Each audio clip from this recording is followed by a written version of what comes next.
Hello everyone. Today I'm working on a Yamaha S08 keyboard, and this one's got the common problem I found on most of this model keyboard, is that you get keys, you get real stiff and those don't like to return.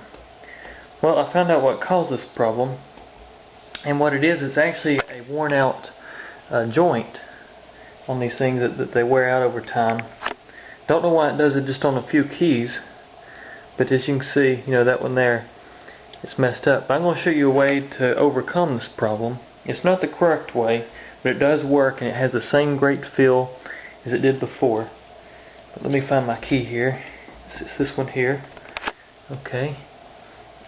What you have is underneath this keyboard, I don't know if you can see this or not, but you got a little catch right there.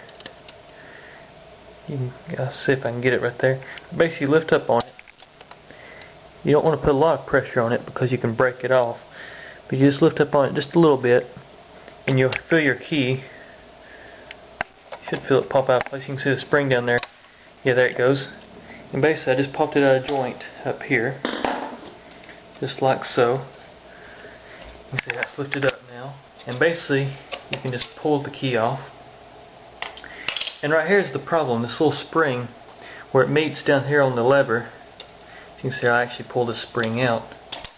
But basically what this thing does is it meets down there inside the hammer, and I can actually show you an example of how that works right here on the end. Right here you can see kind of how it joins. Right there's your spring, and it fits into a groove right there. Well, what happens is, I found out that right here in this joint that you wear it out, and the key it moves side to side. And the way to overcome this is basically you can just put the spring back in there like it was, like that. But now what happens is when you put this key on originally, is you put the spring on and you pull it back to put pressure on it. What I found to do is just leave the spring just loose and just pop the key back in place. Let me see here. It's kind of hard doing all this with the camera in my hand. Let me see here. But basically, you just leave the spring loose under there. Pop it back in. It works just fine. And you don't have as much spring on it, but it definitely works, and it has the same feel as the other keys. And this really works, because I actually did this key here too. And the only thing you can really tell is these keys here are fixed. This one here moves just a tad. You can kind of see it up there where these don't, where I'm pulling on the key. But that's really all that spring does, is it holds it in a correct position. But this should not affect the attack or anything of the contacts. It should not affect that at all. But anyways, that is what I found to fix these problems. It is a lot of work to get to these, because you have to tear apart the whole keyboard. As you can see, I've had to pull apart the top, which is really not as bad as it looks. Basically, just remove the 4 screws underneath. Or let's see how many they are. 1, 2, 4, 5. There's 6 screws underneath on the back. Well, actually 7, because you have to remove that big chrome one beside the little foot, the rubber foot. And then that just kind of lifts off. You remove these 4 here underneath the side panels, and basically that just slides back.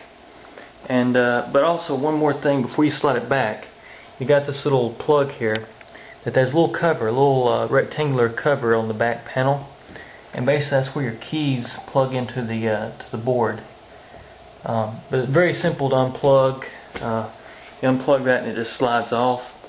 And then to get it off the actual bottom plate is basically just have these screws right here. You can see I've marked. And once you remove those, this keyboard's loose. And you can just slide it off. Because when I first started this, I thought there was going to be screws in the front. But I found out there's no screws in the front. It just fits on these little pads. It sets up against these pads, and that's what actually kind of holds it in place. But it's not too rough. But like I said, if you're willing to tear it apart and do this, This really will fix your problem. You don't have to worry about putting powder on it, as I've heard some people doing. It really works. So anyways, just thought I'd share that tip with everyone out there, and I hope this helps you. Thanks for watching. Alright, here's the finished result of the keyboard I fixed. And if you remember, these two keys here were broke. These were the ones that would stick sideways, like that. Of course, it will still do it if you push it sideways, of course. But they work just fine. No problems there. So that fixed it. But anyways, thanks for watching, and I hope this helps you with your Yamaha.